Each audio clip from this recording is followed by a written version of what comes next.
Bond is back for his 24th outing, and Spectre marks Daniel Craig's 4th turn as the coolest secret agent in film history.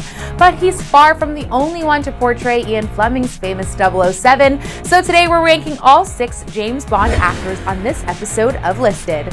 Since 1962's Dr. No, James Bond has been one of Hollywood's biggest franchises, and in that 50-plus years, many great actors have carried a license to kill. But some have clearly fared better than others.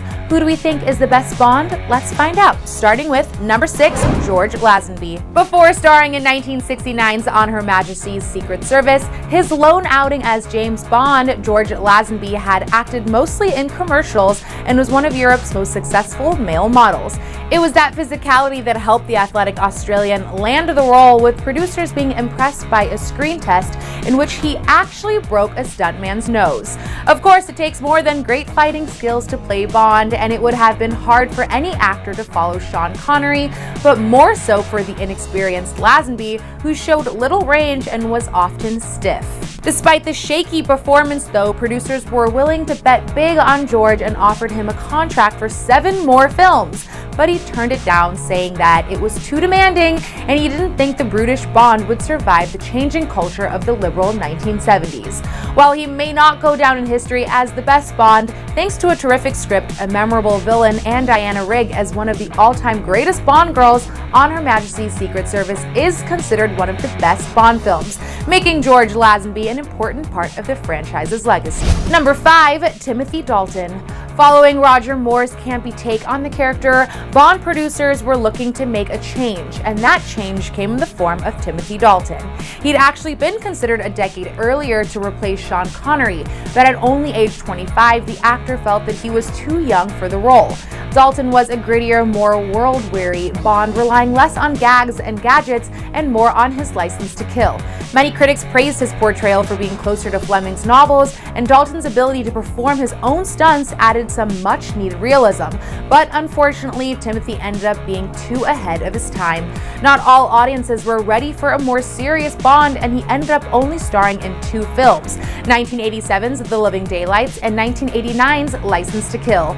Bond fans today look back more fondly on the grit Dalton brought to 007, a trait they've come to fully embrace in the films of Daniel Craig. Number 4, Pierce Brosnan. Famously, Pierce Brosnan was supposed to take over Bond from Roger Moore, but was unable to get out of his Remington Steele contract. After a 4-year legal battle over distribution rights, Timothy Dalton decided not to return, and by 1995's GoldenEye, Pierce finally got his chance. Bond needed a revival, and Brosnan delivered. He was the perfect blend of the Roger Moore's camp and Connery's grit, but unlike Dalton, embraced many of the Bond tropes, like the crazy gadgets that many considered a calling card. Brosnan's films felt thoroughly modern, which was necessary for a franchise moving into a new millennium. While GoldenEye was a high point for the franchise, his 3 follow-ups became more and more ridiculous, eventually leading to a complete reboot of the franchise. Number 3, Roger Moore.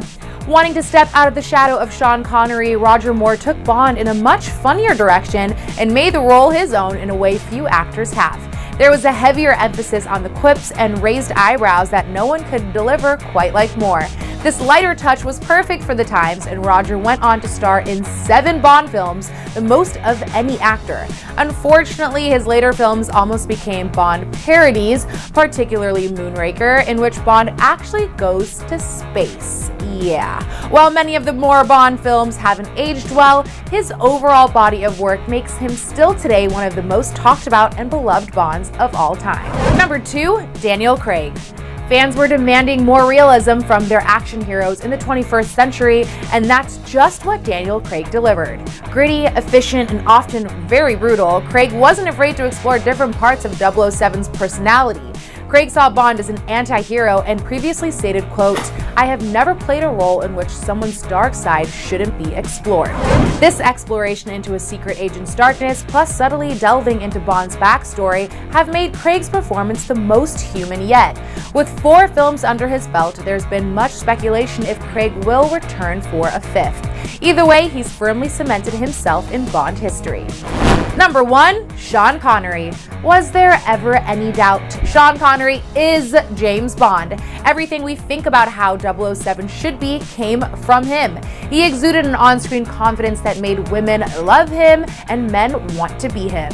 Smart, charming, witty, and tough as nails. If there's any problem at all with his portrayal, it's that he made the spy too perfect. The success of Dr. No not only launched the franchise, but also an Oscar-winning career for the Scotsman. Starring in 6 official Bond films, Connery's version of the secret agent was voted the 3rd greatest hero in movie history by the American Film Institute, and his early outings are still considered the franchise's best, with Goldfinger the standard bearer that all other Bond films are held to. Now that you've seen how we rank the James Bond actors, it's time to share yours. Head down to the comments or tweet us at Clever Movies and tell us how you'd rank them, and then click right here for some James Bond facts you may not have known about. I'm Sinead DeFries, thanks for watching, and we'll see you soon with more listed. Want to know how we ranked all 24 James Bond movies? Click left for part 1 or click right for part 2.